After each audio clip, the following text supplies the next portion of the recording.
सवसाहुणम्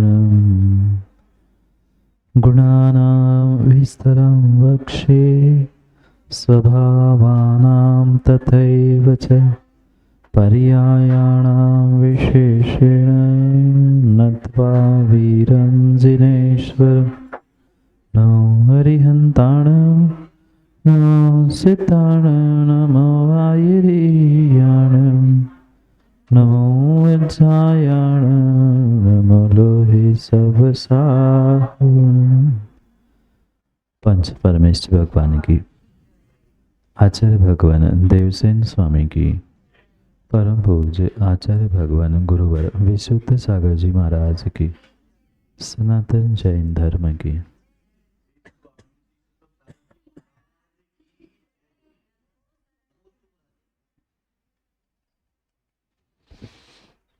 अंतर निर्देश वर्धमान स्वामी के शासन में हम सभी राष्ट्र और उनकी यह पावन पीयूष देशना हम सभी के लिए परम उपकारी। उपकारमयी देशना को समझने के लिए जो 4 अनुयोगों की व्यवस्था है, उन 4 अनुयोगों में महान अनुयोग द्रव्यानुयोग और उसी द्रव्यानुयोग के रहस्यों को समझने के लिए, द्रव्यानुयोग के कथन प्रणाली को समझने के लिए हम सभी यहाँ पर आलाप पद्धति का अध्ययन कर रहे थे। भव्यात्माओं, आचार्य प्रवर देवसेन स्वामी ग्रंथराज आलाप पद्धति में हम सभी भव्यों के लिए लक्षण, द्रव्य के और द्रव्य के पर्याय, द्रव्य के गुण, द्रव्य के स्वभाव आदि का कथन कर रहे थे, जिसको हमने पिछले दिनों बहुत अच्छे से समझने का प्रयास किया। 3 प्रकार से हमने द्रव्य के लक्षण समझे, उस द्रव्य के 2 प्रकार से गुणों का व्याख्यान समझा, 4 और 2 ऐसे 6 प्रकार से पर्यायों का व्याख्यान समझा। पुनः 2 प्रकार के स्वभाव सामान्य विशेष रूप समझे, किसमें कितने गुण, किसमें कैसी पर्याय, किसमें कैसे स्वभाव होते हैं, उसका व्याख्यान भी समझा। अब जो ग्रंथ का मुख्य विषय प्रमाण और न्यायभूत था, उसका व्याख्यान कल से हमने प्रारंभ किया था। सम्यक ज्ञानम प्रमाणम कहते हुए प्रमाण को हम समझना प्रारंभ कर चुके थे, क्योंकि द्रव्य को, तत्व को, वस्तु को समझने के लिए सबसे पहला साधन प्रमाण और न्याय, पूर्ण वस्तु को एक साथ समझना ये प्रमाण था, और उस वस्तु के एक एक अंश को, एक एक अपेक्षाओं को समझना ये न्याय था। सकला देशा प्रमाणाधीना विकला देशा नयाधीना, समझना सकला देशा प्रमाणाधीना विकला देशा नयाधीना, यानी सकल देश यानी संपूर्ण कथन, संपूर्ण वस्तु को जहाँ समझा जाता है वह प्रमाण है, और वस्तु के एक देश का कथन करना, एक देश को समझना, ये न्याय है। कल हमने प्रमाण को सम्यक ज्ञानम प्रमाणम कहते हुए समझा। जैसे सम्यक ज्ञान के 5 भेद थे, उन 5 भेदों की अपेक्षा से हमने प्रमाण के 3 भेद भी, 3 प्रकार भी समझे। एक परोक्ष, जो इंद्रिय और मन की निमित्त से होता था, मतिश्रुत। एक विकल प्रत्यक्ष, एकदेश प्रत्यक्ष, जो आत्मा से होने पर भी अवधि आदि की सीमा बंधन हुआ, मन का बंधन हुआ, इसलिए एकदेश प्रत्यक्ष। और जो डायरेक्ट आत्मा से संपूर्ण चराचर को जानने वाला है, सर्वद्रव्य पर्यायेषु, ये जिसका विषय है, ऐसा केवल ज्ञान अंतिम प्रमाण के रूप में, सकल साक्षात प्रमाण के रूप में माना। फिर इस प्रमाण के उपरांत आचार्य भगवंत हमें नय का व्याख्यान करने वाले। पुनः समझना, वस्तु को एक साथ पूर्ण रूप से समझना, ये प्रमाण है। ये हमने ज्ञान का विषय कर लिया, क्योंकि इस विषय में कई बार हमने अन्य ग्रंथों के माध्यम से बहुत सारी चर्चाएं की है, सुनी है। मति के भेद, श्रुत के भेद, अवधि मन पर्याय, उनकी विशेषता, केवल ज्ञान के विषय आदि आदि सभी तत्वार्थ सूत्र के पहले अध्याय में लगभग हमने ये सब कुछ समझा। इसलिए मुख्य उस पर ना जोर देते हुए हम आगे नए, जो कि विकला देश था, वस्तु के एक देश का कथन करने वाला था, एक अंश का, एक अपेक्षा का, ऐसे उस नए का व्याख्यान यहाँ पर प्रारंभ कर रहे हैं। पढ़ते हैं अगले सूत्र को, जहाँ आचार्य भगवंत हमें नए इस विषय को समझा रहे। सूत्र आपके सामने है। प्रमाणाधिकार कल अपना पूर्ण हुआ था। नय अधिकार, नयाधिकार, नया भी और नयाधिकार, इसको प्रारंभ करते। तद्वयवा नयः, तद्वयवा नयः, तद यानी विषय किसका चल रहा था? हम बार बार समझ चुके हैं कि पिछले विषय को लेकर ही सूत्र आगे बढ़ते हैं। तो पिछला विषय हमारा प्रमाण चल रहा था, उस प्रमाण के विषय को ही आगे बढ़ाते हुए कह रहे हैं तद अवयवा। तद यानी उसका अवयव, किसका? प्रमाण का। प्रमाण का जो कुछ अवयव है वह नय है। समझ में आया क्या? प्रमाण का अंश, प्रमाण का अंग, प्रमाण का अवयव, जैसे पूर्ण शरीर का उंगली, नाक, कान आदि अवयव है, ऐसे ही उस प्रमाण का जो अवयव, अंग, अंश, अपेक्षा से कथन, ये सब कुछ नए है। समझ में आया?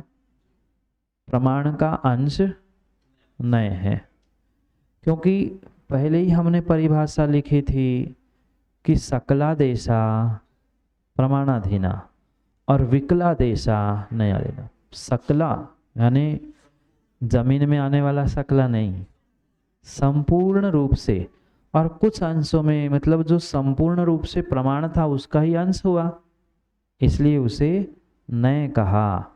पूर्ण वस्तु को जानना प्रमाण है, और प्रमाण के अंश को कह दो या वस्तु के अंश को कह दो। समझ में आया क्या? चाहे वस्तु का अंश कह दो या प्रमाण का अंश कह दो, बात एक ही सी है। अपेक्षा कथन अलग है, वह अंश मतलब न। ठीक है, आगे बढ़ते। उस नए के जो भेद, उपभेद, प्रभेद, उत्तर भेद आदि है, उनको समझते हुए हम विषय को प्रारंभ करेंगे। प्रमाण और नए दोनों समझ में आए? चाहे तो और परिभाषा लिख रहा है तो नए की परिभाषा और 2-3 लिख दो, तो आगे के लिए हमारे लिए कभी कन्फ्यूजन नहीं होगा। एक लिखा क्या? प्रमाण के अंश को नए कहा, वस्तु के अंश को ग्रहण करने वाले कथन को नए कहा, वस्तु के अंश को कथन करने वाला नए, वस्तु के अंश को कथन करने वाला या ग्रहण करने वाला, कथन करने वाला या ग्रहण करने वाला। तीसरी परिभाषा वक्तुर अभिप्रायो वा नया, हिंदी में लिख लो, वक्ता का अभिप्राय नए है। चौथी परिभाषा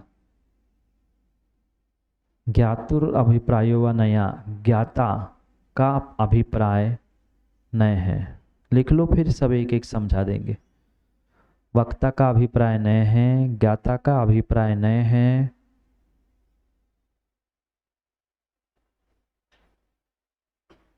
लिखा?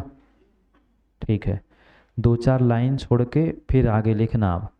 क्यों? बीच में जैसे जैसे और उसकी परिभाषा आएगी तो वहाँ वैसे समझाएंगे। 2 पंक्तियाँ समझ में आई? ज्ञाता का अभिप्राय और वक्ता का अभिप्राय। ज्ञाता कौन होता है? जो जानने वाला है। वक्ता कौन होता है? जो कहने वाला है। चाहे कहने वाले की जो अपेक्षा है, बोलने वाले की जो अपेक्षा है, उस अपेक्षा के अनुसार वह नय बनता है। तो इस अपेक्षा से नय के कितने भेद बनेंगे? प्रश्न समझ में आया क्या? ज्ञाता का अभिप्राय और वक्ता का अभिप्राय हमने नहीं कहा, तो कितने नय होने चाहिए? जितने लोग, जितना उनका अभिप्राय, उतने प्रमाण नय के भेद हुए। पर फिर भी कुछ तो भेद हो गए उसके, कुछ तो बेसिकली उसको डिवाइडेशन, कुछ प्रकार भी तो बताए होंगे। हाँ, बताए हैं। तो उन्हीं प्रकारों को हमें यहाँ पे समझना है, उनके भेद और प्रभेद 40 नंबर के सूत्र में पढ़ते हुए आगे विषय पढ़ेंगे। तद भेदा उच्चन्ते, नए भेदा उच्चन्ते। नए के भेद को यहाँ कहते हैं। नए समझ में आया क्या? वक्ता का अभिप्राय, ज्ञाता का अभिप्राय, वस्तु के एक अंश या प्रमाण के एक अंश को जो भी कहा जा रहा है, ये सब नए है। और उस नए के भेदों को कथ्यन्ते यानी कहेंगे। इसको कह रहे हैं नए के भेद कह रहे। अभी हमने समझा, सामान्य रूप से देखा जाए तो नए के असंख्यात भेद हो सकते हैं। नयों के असंख्यात भेद होंगे, पर मूल रूप से जो हमें आगम प्रमाण से प्राप्त होते हैं वह निश्चय व्यवहार नया, मूलम भेया नयान सव्वाण। ऐसा कहते हुए नए चक्र ग्रंथ में आचार्य देवसेन स्वामी ने कहा कि नए के मूल 2 ही भेद है, निश्चय व्यवहार। 2 नए, निश्चय और व्यवहार। और दूसरी अपेक्षा से नए के 2 ही भेद कहे, एक द्रव्यार्थिक, एक पर्यार्थिक। हमने निश्चय को दूसरी अपेक्षा से, एक निश्चय व्यवहार की अपेक्षा हो गई और दूसरी द्रव्यार्थिक पर्यार्थिक की अपेक्षा हो गई। इसको कई बार हम पंचाशिका की कक्षा में रट चुके हैं, पर फिर भी एक बार समझते हुए आगे बढ़ते हैं। जो वस्तु के अभेद कथन को करता है वह है, सोच समझ के बोलना। जो वस्तु के अभेद कथन को करता है वह निश्चय नहीं है। जो वस्तु के भेद और उपचार या भेद या उपचार इसको कहता है वह व्यवहार। ठीक है, कॉपी पे भी लिख लो, फिर भूल ना जाए। वस्तु के अभेद कथन को करने वाला निश्चय। शॉर्ट में लिखो, वो शॉर्ट टाइपर होते हैं ना, वो शॉर्ट हैंड फटाफट लिख लिया, ऐसे कोड वर्ड्स में लिख लो, बाद में पुनः फेर कर लिया करो। वस्तु के अभेद कथन को निश्चय, वस्तु के भेद अथवा उपचार। भेद अथवा उपचार कौन सा? दवाई वाला नहीं, उपचार यानी दवाई वाला उपचार नहीं। हमने समझा था उपचरित में, तो अनेक प्रकार के जो उपचार होते हैं उसे क्रम से आगे देवसेन स्वामी समझाएंगे, वहां हम पढ़ेंगे। समझ में आया? स्पष्ट? अभेद कथन निश्चय, भेद और उपचार कथन व्यवहार, बस। द्रव्यार्थिक, द्रव्य की अपेक्षा से कथन द्रव्यार्थिक, पर्याय की अपेक्षा से पर्यायर्थिक। 4 नए स्पष्ट हुए। अब जो यहाँ देवसेन स्वामी उन नयों का विभाजन करते हुए जो नए का प्रमाण यहाँ बता रहे हैं, नए की संख्या बता रहे हैं, उसे पढ़ते। तत्वार सूत्र आपने पढ़ा होगा ना। तत्वार सूत्र में कितने नए कहे? 7, यहाँ 9 कह रहे। द्रव्यार्थिक और परयार्थिक दोनों को जोड़ते हुए उन 7 के साथ वे 9 हो गए हैं। पढ़ते हैं, क्योंकि तत्वार सूत्र में मात्र हमने नैगम संग्रह आदि उसका सामान्य ही कथन पढ़ा है, पर नैगम के भेद, संग्रह के भेद, व्यवहार, रज्जु सूत्र आदि आदि के सब भेदों का कथन यहाँ विस्तार से हमें समझना है। अगले सूत्र 41 नंबर के सूत्र को पढ़ते हैं। द्रव्यार्थिकः परयार्थिकः नैगमः संग्रमः व्यवहारः ऋजुसूत्रः शब्दः संभिरूढः एवं भूत इति नव नया स्मृतः। पढ़ो एक साथ।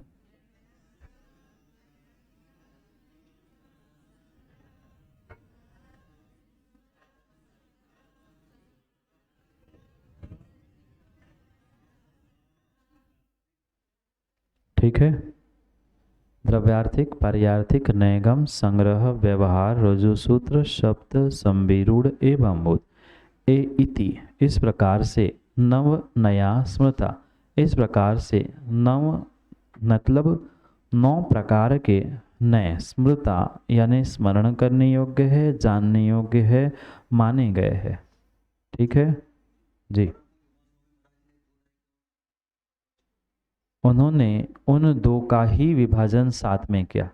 टीकाकार पूज्यपाद स्वामी स्पष्ट रूप से कहते हैं कि पहले 3 जो है वे नैगम और संग्रह, ये द्रव्यार्थिक की अपेक्षा से, और व्यवहार, रज्जुसूत्र, शब्द, संविरूढ़ आदि पारियार्थिक की अपेक्षा से है। ऐसा कथन करते हुए उन्होंने उन दोनों नयों का ही 7 नयों में विभाजन करते हुए उन दोनों में ही इन 7 की व्यवस्था बनाते हुए समायोजना की। समझ में आया? नैगम और संग्रह ये द्रव्यार्थिक, द्रव्य की मुख्यता से है, इसलिए उन्हें द्रव्यार्थिक में लिया, और व्यवहार किया, भेद किया, पर्याय बन गई। ऋजुसूत्र एक समय की पर्याय आदि है, तो ये क्रम से पर्याय प्रयोजन होने से पर्यार्थिक हो। इसलिए उमा स्वामी भगवान ने उनको अलग से नहीं कहा, पर यहाँ जो विषय चल रहा है अपने जैसे बाल बोधों के लिए चल रहा है। ये क्या है? बाल बोध है। हम सभी बाल बोध है, इसलिए पूरा विषय स्पष्ट हो, इसलिए जय आचार्य भगवान ने द्रव्यार्थिक पारियार्थिक को भी यहाँ ग्रहण किया। पुनः अपनी वही पंक्ति में दोहराऊं, ये सब कुछ एक ही वस्तु में है, आत्र और मात्र अभिप्राय बदलने पर उसके भेद, प्रभेद, अपेक्षा आदि आदि सब कुछ बदलता है तो एक ही वस्तु ना। उन 6 ही द्रव्यों को भिन्न अपेक्षा से कथन किया जाएगा तो वह भिन्न प्रकार से कहा जाएगा। यहाँ द्रव्यार्थिक के 10 और पर्यार्थिक के 6 ऐसे करते हुए और भी भेदों का कथन अपेक्षा से व्याख्यान किया, क्योंकि सबसे पहले हमने आज समझा ज्ञातुर अभिप्रायो वक्तुर अभिप्रायो, यानी ज्ञाता का अभिप्राय, वक्ता का अभिप्राय ही नए है।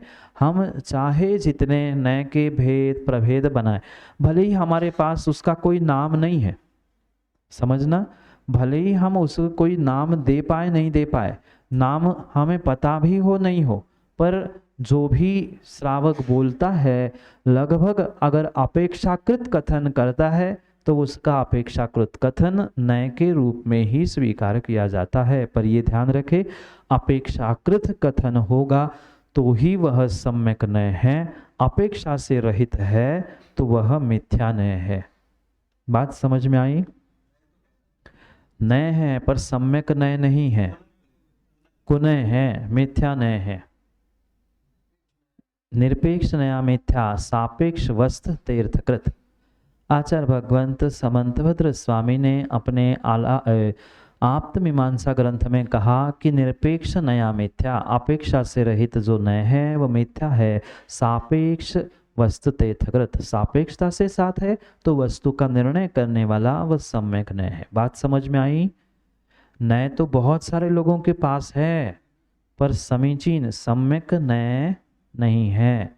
जो जो बोल रहा है वो नए है कि नहीं? अभी हमने लिखा वक्तु बोलने वाले का अभिप्राय नए है, पर किसी का मिथ्या नए है, किसी का सम्यक नए है। जो अपेक्षा के साथ कहता है वो सम्यक नए है, और अपेक्षा से रहित होके कहता है वो मिथ्या नए।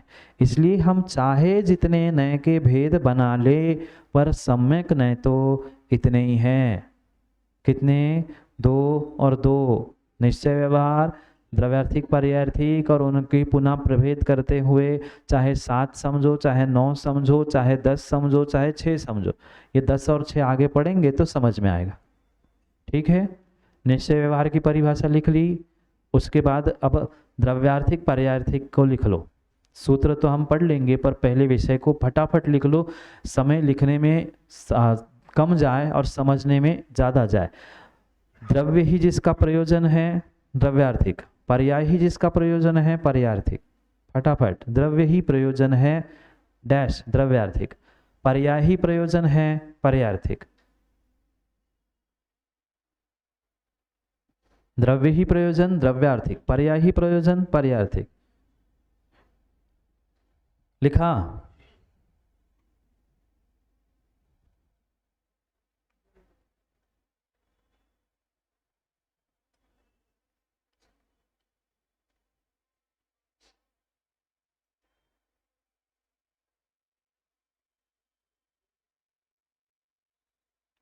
क्या लिखा?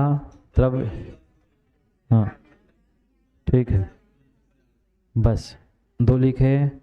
अब नैगम, नैगम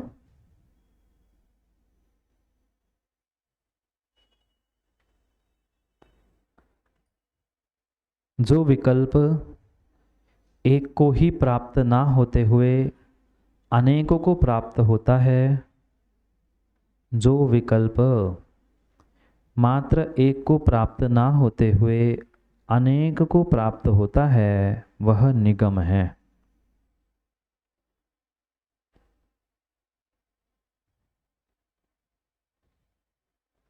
और उस निगम को, उस विकल्प को जो ग्रहण करता है वो नैगम है। हाँ, जो परिभाषा पहले लिखी वो निगम है, और उस निगम को ब्रैकेट में विकल्प को ग्रहण करे वह नैगम है। अब समझना, लिखा क्या? जल्दी जल्दी लिखो। लिखा चाचा? फिर से कहूँ? एक जो एक को प्राप्त ना होते हुए अनेक को प्राप्त होता है वह निगम है, वह निगम है। और उस निगम को, उस विकल्प को, ब्रैकेट में विकल्प लिखा, उस निगम को जो ग्रहण करे वह नैगम्य है।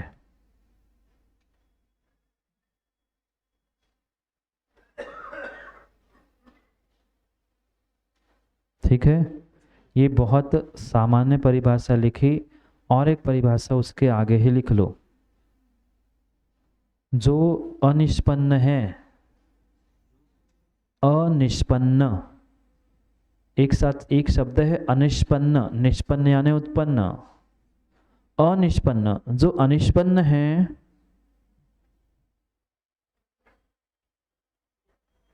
या क्या लिखा? जो अनिष्पन्न को, ऐसा करो, जो अनिष्पन्न को ग्रहण करता है वह नैगम है।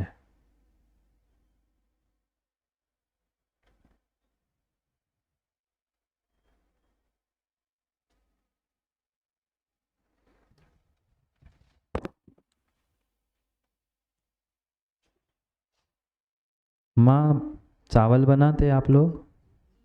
चावल बनाते आप लोग? चावल बनाते आप लोग? चावल बनाते आप लोग? पहले ऐसे पूछा चावल बनाते हो? हाँ कहा मैंने, चावल बनाते हो? अब भात हो गया। जो भात बना था वहाँ भात माँ कब बनता है? उबाल के कुकर में सीटी होगी, ठंडा होगा तब बनता है। पर माँ क्या कहती है? अभी उस थाली में लेकर साफ कर रही है, तभी से किसी ने पूछा क्या कर रही माँ? भात बना रही है, ये नैगम है। समझ में आया? अभी उत्पन्न नहीं हुआ, बैग लगा रहे थे, क्या कर रहे हो? मैं तो शिखर जी जा रहा हूं। अरे गाड़ी में बैठोगे तब जाओगे ना। अनिष्पन्न, जो विकल्प एक नहीं ऐसे अनेक विकल्पों को ग्रहण करने वाला जो है वह नैगम है। समझ में आया? समझ में आया? हाँ हाँ। अनिष्पन्न जो कार्य है, चाहे अर्ध निष्पन्न हो अनिष्पन्न हो, ऐसे कार्य को संकल्प मात्र से ग्रहण करना, विकल्प मात्र से ग्रहण करना, ये नैगम है। समझ में आया क्या? दृष्टांत भी और परिभाषा भी। चाहे भूत का संकल्प हो, भविष्य का हो, चाहे वर्तमान का हो। हाँ, भावी नैगम्य से बनेगा ना। आगे भेद और पढ़ेंगे। जैसे अरिहंत को हमने सिद्ध कह दिया, हम रोज सुबह उस सुक्ति मुक्तावली में सुन रहे हैं। निर्ग्रंथ मुनिराज को हम भगवान कह रहे हैं, सिद्ध कह रहे हैं। सिद्ध बने क्या? बनेंगे कि नहीं? ये भावी नैगम है, अभी निष्पन्न नहीं हुआ, पर निष्पन्न होगा। कब होगा? बहुत समय बाद। वह भावी नैगम है। वर्तमान में चावल कुछ ही मिनटों में बनेगा, वो क्रिया ही चल ही रही है, तो वो वर्तमान हो गया। और भूत, अभी 4 तारीख को क्या है? क्यों है मोक्ष सप्तमी? कब गए? वे तो जाके कितने वर्ष हो गए, पर वो भूत का संकल्प करते हुए उस संकल्प को हम आज ग्रहण कर रहे हैं ना, वो भूत नैगम है। समझ में आया? संकल्प को ग्रहण करने वाला, ब्रैकेट में और लिख लो, मात्र संकल्प को ग्रहण करने वाला नैगम है। अनिष्पन्न क्या लिखा आपने पहले, पहली परिभाषा इसके? हाँ, तो चाहे उसी में संकल्प मात्र से ग्रहण करता है ऐसा लिख लो, या नीचे लिख लो, उसी में कहीं ऊपर ऐसा करके लिख लो, संकल्प मात्र।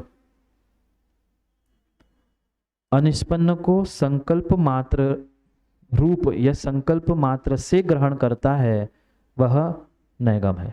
ये संकल्प ही तो है। सप्तमी को मोक्ष गए थे ना, इस सप्तमी तो नहीं गए, पर फिर भी उस भूत के संकल्प को आज करते हुए हम वो भूत नैगम है।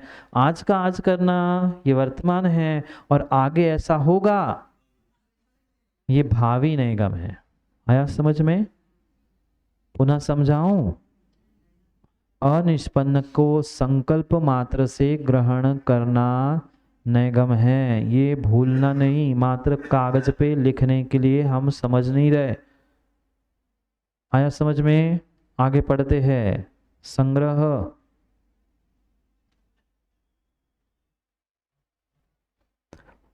जो अभेद रूप से, लिखो फटाफट, जो अभेद रूप से संपूर्ण वस्तु समूह को विषय करता है, जो अभेद रूप से संपूर्ण वस्तु समूह को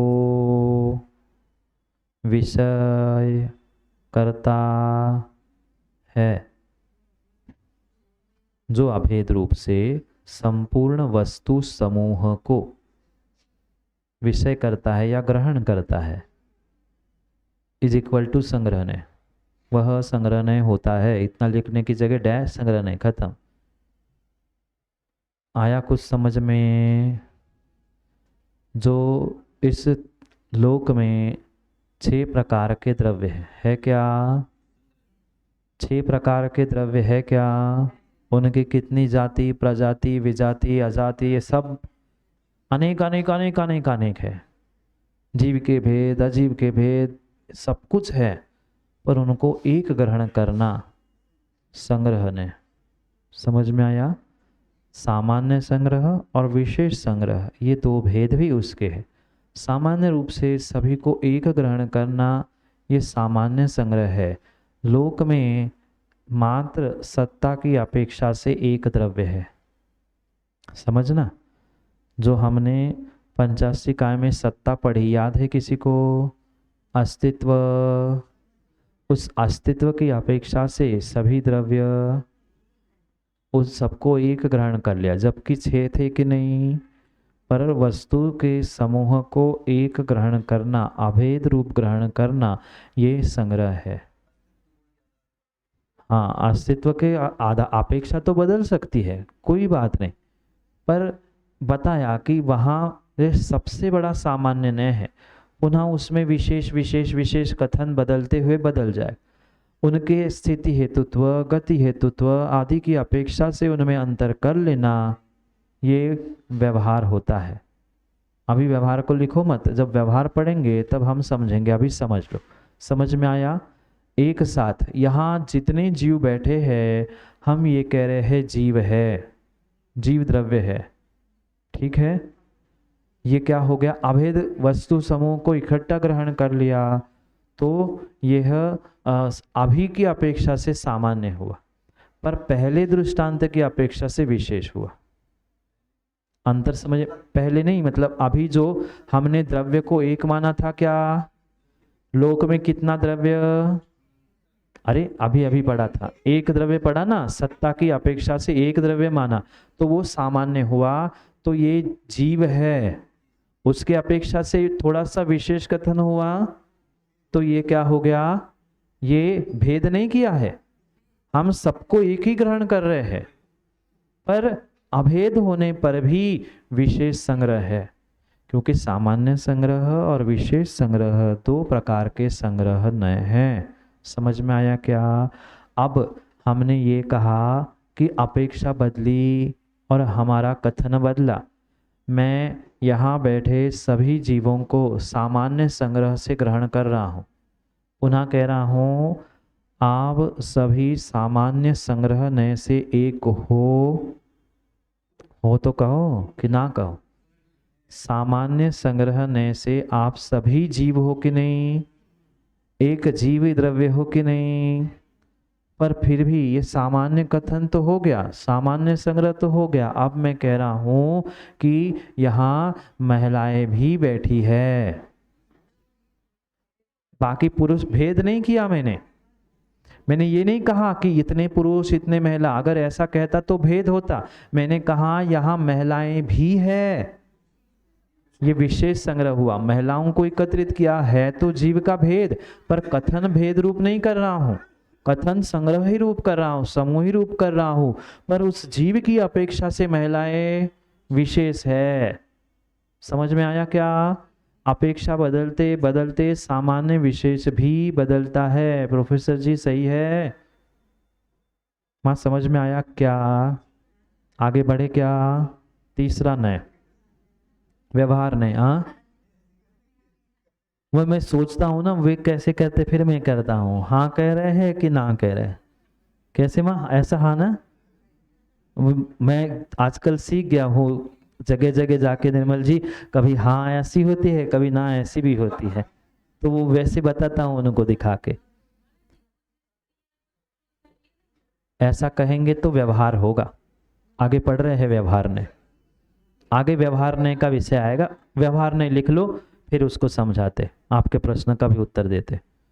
व्यवहार ने लिखो जल्दी। व्यवहार ने संग्रह नय से ग्रहण किए, संग्रह नय से ग्रहण किए हुए पदार्थ को, संग्रह नय से ग्रहण किए हुए पदार्थ को भेद रूप से, संग्रह नय से ग्रहण किए हुए पदार्थ को भेद रूप से व्यवहार करता है, व्यवहरित करता है, पृथक करता है। संग्रह नय से ग्रहण किए हुए पदार्थ को भेद रूप से पृथक करता है, अलग अलग करता है, ग्रहण करता है, वह व्यवहार नय है। भेद करने का मतलब टुकड़े नहीं करना, कथन करना, अलग अलग मानना, देखना, कहना। समझ में आया क्या? संग्रह नय से हमने क्या किया था? सबको जीव द्रव्य माना था, यहाँ बैठे सबको जीव द्रव्य माना था। अब हमने जब ऐसा कथन किया कि महिलाएं भी है, तो ये विशेष संग्रह हुआ। पर मैं अब ये कहूँगा कि यहाँ 5 पुरुष और शेष महिलाएं हैं, ये क्या हो गया? ये संग्रह नय से प्राप्त किए वस्तु को हम भेद करते हुए कह रहे। अभी व्यवहार की ऊपर भी परिभाषा हमने लिखी थी, भेद अथवा उपचार। तो यहाँ भेद कर लिया, हमारा वह व्यवहार हो गया। समझ में आया क्या? नहीं आया? हम दोनों बातें करेंगे ना कि 5 पुरुष और शेष महिलाएं हैं, तो ये सामान्य, क्योंकि सामान्य भेद करेंगे, सामान्य संग्रह नय में भेद करेंगे तो सामान्य व्यवहार होगा, और विशेष संग्रह नय में भेद करेंगे तो विशेष व्यवहार होगा। बात समझ में आई? सामान्य रूप से जीव में भेद किए, सामान्य रूप से जीव में भेद किए तो सामान्य हो जाएगा, सामान्य व्यवहार हो जाएगा, और विशेष संग्रह से जो हमने एकत्रित किया था उसमें भेद किए तो वो विशेष संग्रह, विशेष व्यवहार हो गया। शब्द का अर्थ इतना ही समझो, व्यवहार यानी भेद। रात्रि में नींद में जहां भी सो रहे हो, कोई ने व्यवहार का कि भेद या उपचार, ये इतना पक्का होना चाहिए। निश्चय यानी अभेद, व्यवहार यानी भेद या व्यवहार उपचार। तो यहां भी जो व्यवहार ने कहा है, संग्रह ने से ग्रहण किए, क्योंकि संग्रह से हम एक मान रहे ना। सामान्य संग्रह से द्रव्य कितने हैं? अब समझना, पुनः मैं बाकी कोई अस्तित्व वस्तुत्व अपेक्षा नहीं कहूंगा। अब मैं पूछ रहा हूं, सामान्य संग्रह नय से इस लोक में कितने द्रव्य है? सामान्य संग्रह नय की अपेक्षा से लोक में कितने द्रव्य है? एक ही द्रव्य है, और वही विशेष संग्रह की अपेक्षा से 6 द्रव्य है। अब सामान्य व्यवहार क्या होगा? सामान्य व्यवहार कहेगा कि जीव, धर्म, पुद्गल, अधर्म, आकाश, काल, इन 6 द्रव्यों से युक्त ये लोक है, लोकाकाश है। तो हमने भेद भेद भेद भेद करते हुए कथन किया, सामान्य का भेद किया, इसलिए सामान्य व्यवहार हुआ। विशेष के भेद करेंगे तो विशेष व्यवहार होगा। अंतर बहुत बहुत बहुत मामूली सूक्ष्म सूक्ष्म होता है। ये मात्र वक्ता का, ज्ञाता का अभिप्राय तय करता है कि हम कौन सी अपेक्षा से समझ रहे, कौन सी अपेक्षा से कह रहे। उस प्रकार से नय की विवक्षा, नय का अर्थ और नय की संज्ञा, संज्ञा समझते हैं ना, नय का नाम भी बदल जाता है। बहुत जैसे बॉर्डर है, एक कदम उधर गए कि विदेश में, एक कदम इधर आए कि स्वदेश में, बिल्कुल ऐसा ही है, विशेष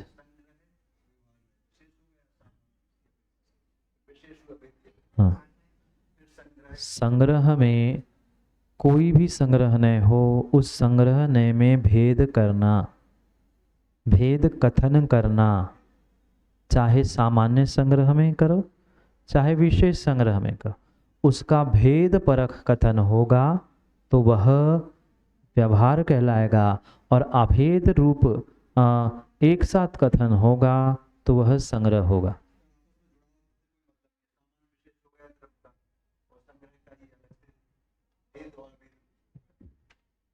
आप प्रश्न क्या पूछ रहे हैं? हाँ, सामान्य नहीं कहा मैंने, सामान्य संग्रह, सामान्य संग्रह और विशेष संग्रह, सामान्य व्यवहार और विशेष व्यवहार, ये उन दोनों नयों के भेद है। अब सामान्य संग्रह का भेद जो कथन होगा वह सामान्य व्यवहार होगा, और विशेष संग्रह का जो भेद कथन होगा वह विशेष व्यवहार होगा। अब हाँ, तभी तो सामान्य विशेष बनेगा। पर पुनः कह दूं, अपेक्षा बदलते समय कथन कथनचित बदल जाएगा। ठीक है बीसी जैन साहब, थोड़ी सी अपेक्षा, हमने मामूली अपेक्षा बदल ली ना तो पूरा विषय भी बदल सकता है, कथन भी पूर्ण रूप से बदल सकता है। ठीक है, जैसे हमने गुण और स्वभाव में समझा, मात्र हमने बदला क्या, हमारी अपेक्षा बदली, उसको ही कभी हम स्वभाव कह रहे थे, कभी उसको ही हम गुण कह रहे थे। ऐसे ही यहाँ बहुत सूक्ष्म सूक्ष्म अंतर है। तीसरा समझ में आया? व्यवहार ने अगला नए रुजु सूत्र।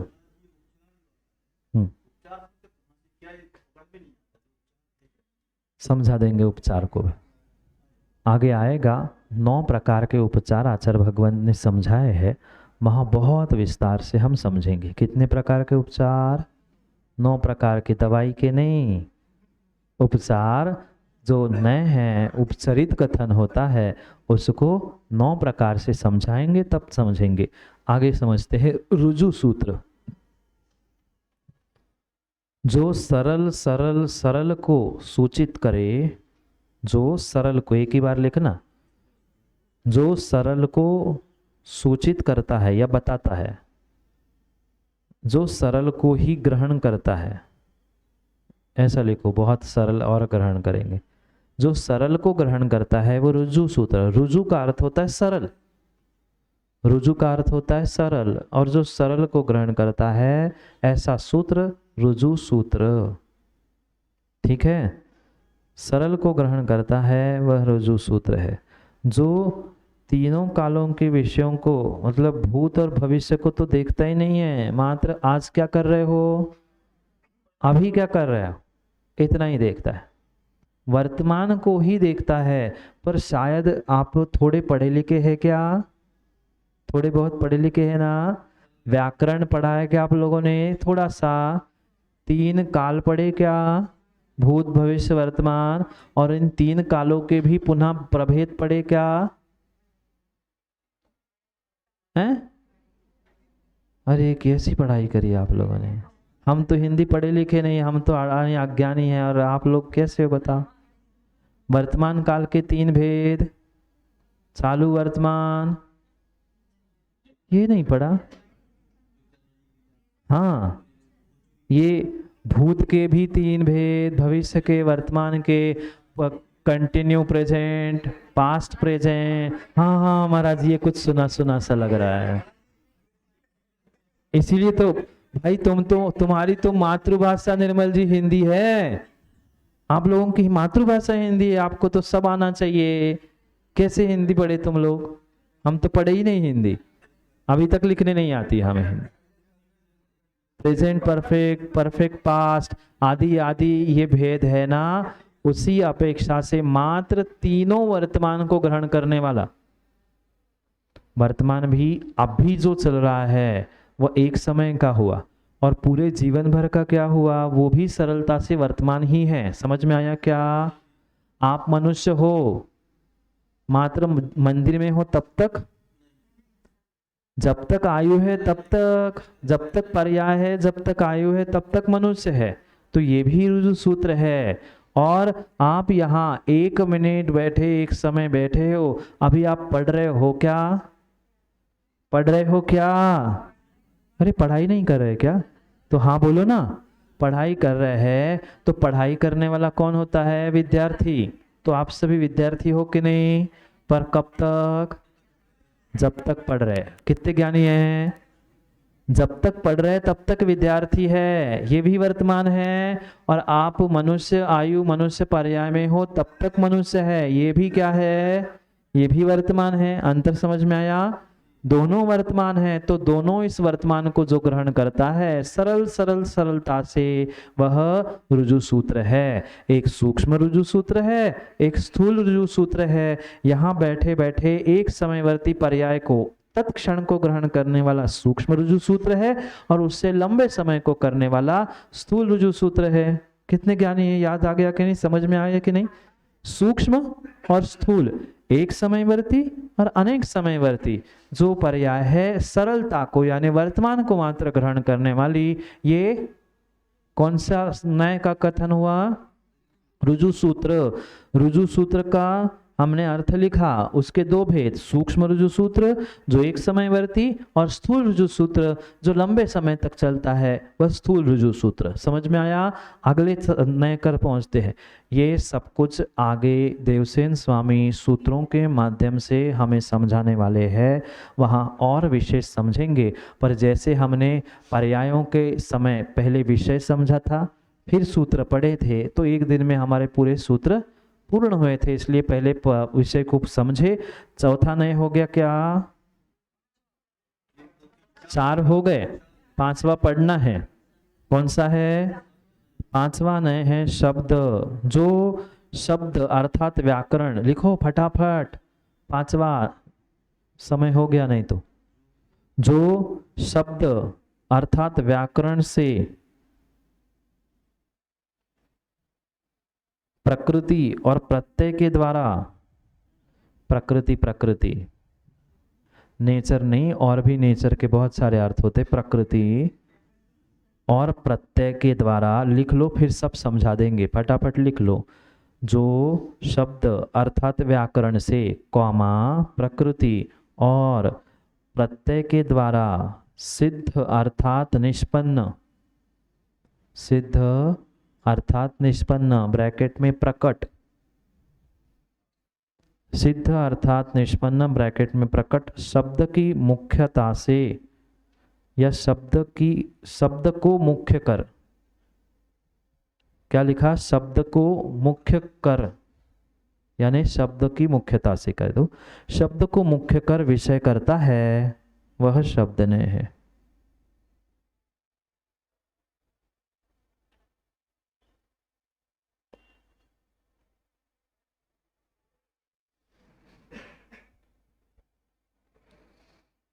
क्या हुआ?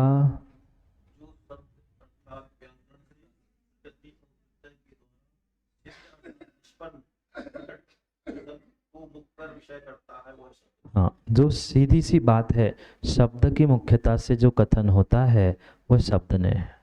समझ में आया? इतना प्रपंच इसलिए लिख रखा कि पुनः हम कभी कंफ्यूज ना हो। शब्द की, व्याकरण की मुख्यता से जो कथन होता है वो शब्द ने। किन्हीं आचार्य भगवंतों का ऐसा भी अभिप्राय मिलता है, जो व्याकरण के लिंग, पद आदि के व्यभिचार को दूर करते हुए जो कथन होता है। माना कि हमने कहा कि सीता खाती है, समझ में आया कि मैंने क्या बोला? सीता खाता है, राम खाती है, राम खाती है और सीता खाता है। सही है कि गलत? सही है। शब्द ने कहेगा कि लिंग का, पद का, वचनों का व्यभिचार होने पर भी वहाँ पे अभिप्राय को समझते हुए अगर हम उसे ग्रहण कर रहे हैं तो वो भी कथनचित सत्य हो सकता है। ऐसे, हाँ, तो इसीलिए दोनों प्रकार से आचार्य भगवंतों का अभिप्राय है।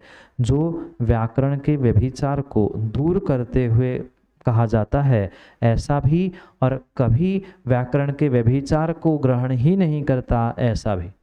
जैसे कई बार संस्कृत में भी ऐसे शब्द आते हैं प्रोफेसर साहब जी कि शब्द तो नपुंसक, 3 लिंग तो जानते हो ना, नहीं तो मुझे वो पढ़ाने पड़े, काल समझाने पड़े, नहीं तो पुल्लिंग, स्त्रीलिंग, नपुंसकलिंग, एक वचन, बहुवचन, द्विवचन, ये ना समझाने पड़े, इतने तो ज्ञानी आप लोग हो।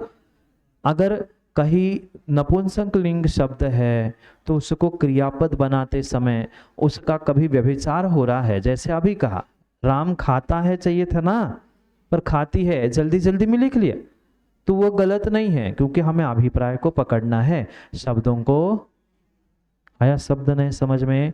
अभी संक्षेप में विषय वस्तु समझे, सूत्र के समय में हम उसे पुनः और विस्तार से समझने का प्रयास करते हैं। शब्द हुआ, आगे समभिरूढ़, समभिरूढ़, समभिरूढ़,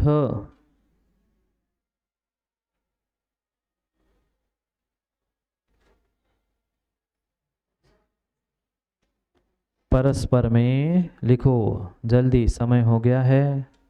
परस्पर में अभिरूढ़ शब्दों को ग्रहण करने वाला, परस्पर में अभिरूढ़, अभिरूढ़, अभिरूढ़ शब्दों को ग्रहण करने वाला, डैश डैश डैश, शब्द समभिरूढ़ में, ठीक है। परस्पर में अभिरूढ़ शब्दों को ग्रहण करने वाला, रूढ़ यानी, रूढ़ यानी प्रचलन में जो चल रहा है, रूढ़ी में चल रहा है। जबकि पानी में क्या हुआ माँ? पानी में कमल ही खिलता है क्या? और भी वनस्पति होती है, पर हमने जलज कहा, तो हम समझ जाते कमल। कीचड़ में मात्र कमल ही खिलता है क्या? पर पंकज मतलब कमल, ये अभिरूढ़ शब्द है। समझ में आया? इसके दो भेद और है, शब्द अभिरूढ़ और अर्थ अभिरूढ़। शब्द पे आरूढ़ होके और अर्थ पे आरूढ़ होके उसको सूत्र के समय पे आगे पढ़ेंगे। समझ में? तो विषय समझ में आया क्या? अभिरूढ़, जो रूढ़ी में चला आ रहा है वह अभिरूढ़ है। तो शब्द और अर्थ आदि वे इसके दो भेद है, शब्द अभिरूढ़ और अर्थ अभिरूढ़। कुछ अर्थ समान होने पर शब्द एक ही होता है, कभी शब्द अनेक होने पर भी अर्थ एक ही होता है। जैसे इंद्र, पुरंदर, शक्र, ये सभी क्या है? इंद्र के ही एकार्थवाची नाम हैं। तो ये शब्दों में अंतर होने पर भी अर्थ एक है, अर्थ एक होने पर भी शब्द अनेक है। अनेक शब्दों पर भी ऐसा जो कथन भिन्न भिन्न प्रकार से है वह शब्द और अर्थ के अपेक्षा से अभिरूढ़ के दो भेद हुए। अब अंतिम एवं भूत, जिस नय में वर्तमान क्रिया की प्रधानता होती है, वर्तमान इतना ही लिखो, वर्तमान क्रिया की प्रधानता होती है वह डैश डैश डैश एवं भूत। वर्तमान क्रिया की प्रधानता होती है वह एवं भूत। समझ में आया क्या? वर्तमान क्रिया की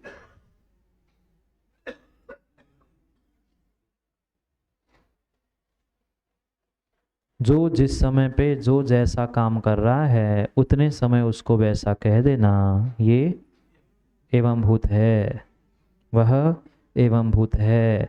अब माँ घर में कपड़े धोते हो ना, माँ घर में कपड़े धोते हो ना, घर में कपड़े धोते हो ना, तो माँ बच्चे की धोबी, धोते समय तो धोबी हो गई, ये एवं भूत नय है। ठीक है, आगे पुनः विस्तार से कल उनके उपनय नयों के भेदों के साथ अगले सूत्रों के साथ समझते हैं। समय आपका हुआ, कल पुनः समय पर, समय की बात के लिए समय पे मिलते हैं, क्योंकि समय पे किया गया काम समय को दिलाता है। बोलिए भगवान महावीर स्वामी की।